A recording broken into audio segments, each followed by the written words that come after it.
When the Pandavas lost their kingdom in the game of dice to the cunning Kauravas, their fate took a dark turn.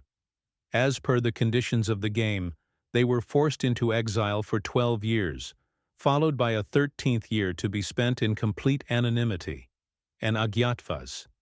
If they were discovered during this period, they would have to repeat the exile again. The Pandavas, bound by their dharma, accepted their fate with dignity and prepared to live in the forest, away from the luxuries of their palace in Indraprastha. After 12 long years of exile, filled with hardships, battles, and deep spiritual lessons, the time came for the final year, the year of concealment. The Pandavas discussed where they could live without being recognized. Many ideas were considered, but ultimately Yudhishthira suggested they spend their year in the kingdom of Virata, ruled by the just and noble King Virata. The plan was to disguise themselves in different roles within the royal household, blending into daily life without revealing their true identities. Yudhishthira, the eldest and wisest of the brothers, took the role of Kanka, a humble court advisor and dice player to King Virata. Bhima, known for his immense strength and appetite, disguised himself as Balava, the royal cook in charge of the king's kitchen. Arjuna, due to a curse from the celestial nymph Urvashi that rendered him to live as a eunuch for a year, took on the identity of Brihannala, a teacher of dance and music to Princess Uttara. Nakula became Granthika, the caretaker of the king's horses, and Sahadeva became Tantipala, the caretaker of the royal cattle. Draupadi, the queen of the Pandavas, disguised herself as Sairandhri, a maidservant to Queen Sudeshna. For months they lived quietly in the kingdom, performing their duties with discipline and devotion. Each of them endured personal challenges to keep their true identity hidden. Yudhishthira, as Kanka, was constantly reminded of his gambling loss, but maintained his calm dignity. Bhima, though forced to cook and serve, secretly used his strength to protect the palace from hidden threats. Arjuna, as Brihannala, taught the princess dance and music, becoming beloved in the royal family. Yet he lived with utmost restraint and humility. However, fate soon tested them. One day, Queen Sudeshna's brother, Kichaka, the commander-in-chief of Virata's army, saw Draupadi and became infatuated with her beauty. Despite her disguise, her divine aura was unmistakable.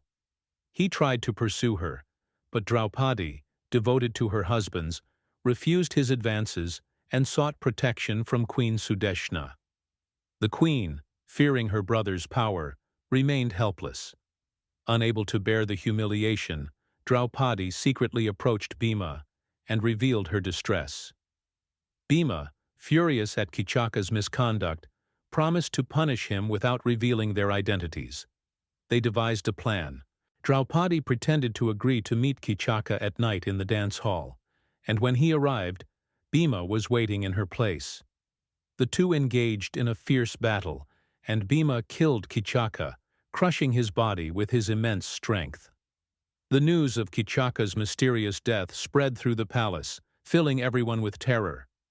Draupadi was relieved but also feared that suspicion might fall on her. To protect their secret, the Pandavas remained cautious. Soon after, another challenge arose. The Kauravas, suspecting that the Pandavas were hiding in Virata's kingdom, decided to attack from two sides, one led by Duryodhana to steal Virata's cattle, and another led by Karna and others to draw out the defenders. The Pandavas had to act, yet without revealing themselves. When the Kauravas' army invaded, King Virata's men went to defend their herds, leaving the palace nearly empty. Arjuna, still disguised as Brihannala, saw young Prince Uttara preparing to fight the mighty Kaurava army. Knowing the prince was inexperienced, Arjuna offered to be his charioteer. The prince agreed, unaware of Brihannala's true identity. As they rode toward the battlefield, Arjuna revealed his true self, showing his divine bow Gandiva and calling forth his celestial chariot. Prince Uttara, frightened by the sight of the vast Kaurava army, wanted to flee, but Arjuna calmed him and took command. He invoked his celestial weapons, calling upon the power of Indra, Agni, and Varuna. The battle was fierce. Arjuna faced warriors like Bhishma, Drona, and Karna alone. But his skill and divine blessings were unmatched. He defeated the Kaurava army, retrieved the stolen cattle, and returned victorious. After the victory, Arjuna returned to the city quietly, resuming his disguise before anyone could suspect.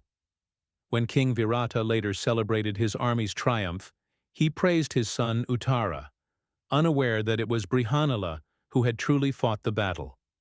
It was only after the 13th year ended that the Pandavas revealed their true identities to King Virata. The revelation stunned the king and his court. Realizing that his servants were none other than the Pandavas, King Virata was overwhelmed with reverence and joy. He offered his daughter, Princess Uttara, in marriage to Arjuna, but Arjuna, seeing her as his student, respectfully declined, and instead proposed that she marry his son, Abhimanyu. The year of concealment had finally ended. The Pandavas emerged from their trials wiser, stronger, and ready to reclaim their kingdom. The time for peace had ended, and the time for the great war of Kurukshetra was drawing near. Their period of Agyatvas was not just a time of hiding. It was a test of humility, endurance, and restraint. It demonstrated their unwavering faith in Dharma, their unity as brothers, and their determination to rise again from loss and humiliation. Through their silence, patience, and courage, the Pandavas showed that true strength lies not only in power and weapons, but in wisdom, self-control, and the will to endure until destiny reveals its final truth. If you enjoyed this story, don't forget to like, share, and subscribe to Mythology Medley. Click the bell icon for more such amazing mythological content.